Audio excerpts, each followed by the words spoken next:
भैया हो, नमस्कार प्रणाम।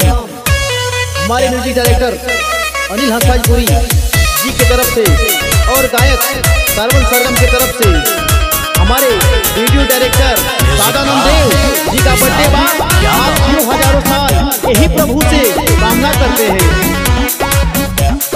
खुशी वाला दिन आइल खाई जाई बट के, खुशी वाला दिन आइल खाई जाई बट के, कटाए सदानंद के कावा के नच के, कटाए सदानंद के कावा के नच के, कटाए सदानंद के कावा के नच के, तनी कोना बचिया दिखाई जाई चाच के, कटाए सदानंद के कावा के नच के, कटाए सदानंद के कावा के नच के, कटाए सदानंद के कावा के नच के।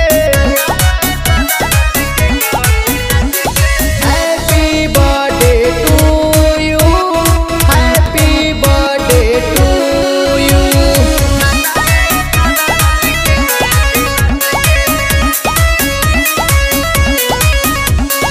आवा मोरी भैया हो कमर हिलावा, डीजे के बेस पे ताल मिलावा।